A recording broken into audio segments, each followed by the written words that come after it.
So now I will talk about the closed form solution of minimization problem, and so it is VSVM plus invariants. We have M invariants, and this is the latest development of Vladimir Vapnik theory. And so just to remind you that we have a kernel in Hilbert space.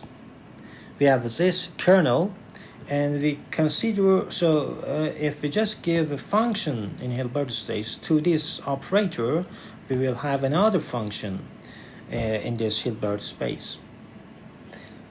So Mercer said that if we just find the positive definite kernel, so for example,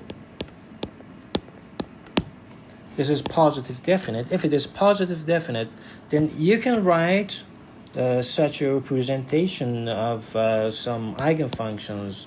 It has a very good meaning in quantum physics, and these lambda refers to quantum energy levels, some discrete numbers, but we just want to represent our Hilbert space using kernels. So we define the inner product between these two. In the article of Vladimir Vapnik, there are some typo errors. I see that here this should be D, so FA and FD. So it should be like this: FA and FD. The inner product is just the summation B and D, FB and D. So the summation is like this: BI, DI, lambda I. This is the inner product, and if we just write this for FB and FB, it should be this one. So it's a proper inner product. We have defined a proper inner product. But more interestingly, we can write the function that we are interested in as a sum of some weighted sum of some kernels. I mean, kernels which are like this. And so it has good property, and we can write this another property in reproducing kernel Hilbert space.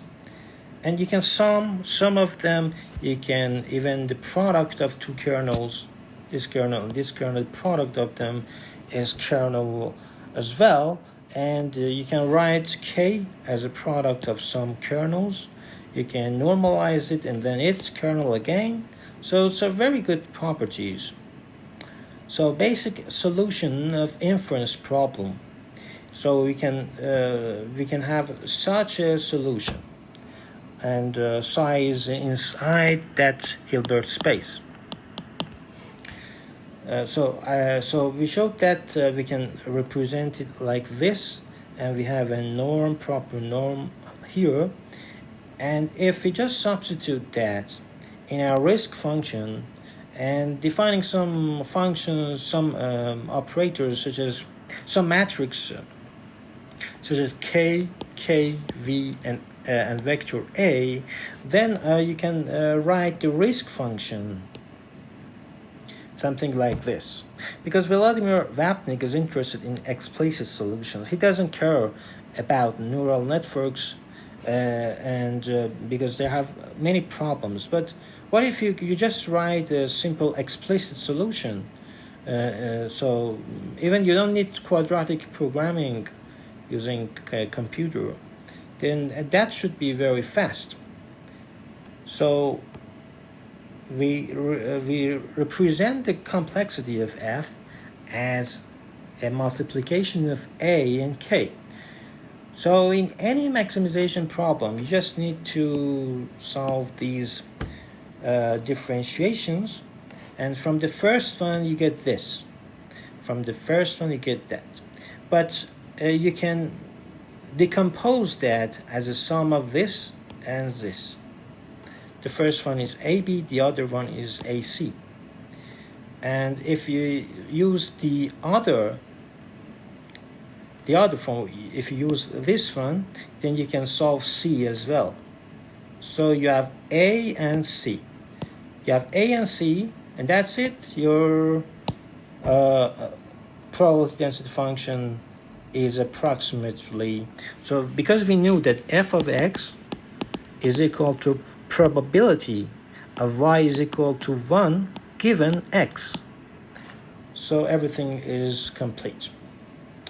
And we use metric in for a very, very strong convergence, and we use inner product of f1 and f2 for a weak convergence. But you can also use a metric from you can define a metric from inner product, but that's the default metric that you can create. So the strong mode of convergence is convergence in metrics, but you can have weaker convergence, which is convergence in inner product. So we estimate the conditional probability using this. But those predicates, those psi functions, are given by the teacher. The teacher has many experiences, so he is giving us these predicates.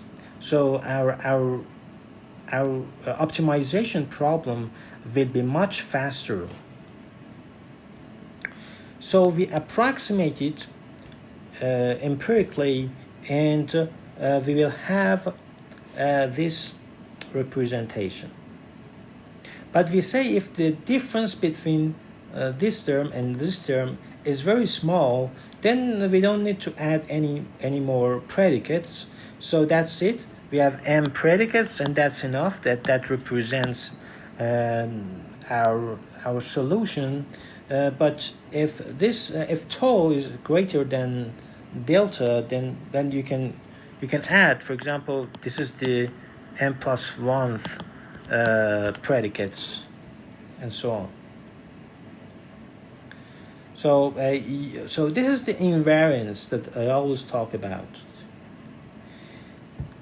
So we have some invariance, and so the Lagrangian, we have a constraint, and this is our constraint. This should be, for example, if it is more than delta, then you should add some predicates. So this is your constraint, and using it you can create a new Lagrangian. But if you differentiate it with respect to A, C, and mu, you get the answer that preserves those invariants. And so you can have AV, AC, and this is intelligence. This is related to invariance, and we call it intelligence because the teacher has told you. The teacher has told you this, so you can make your rate of convergence much faster than deep neural networks. And using these equations, you can obtain C as well. So in general, A and C like before, but this time you have some invariance as well. This is just the traditional approach. When you combine them, this is the SVM, VSVM plus invariance, because we have M invariance IM, and that fits.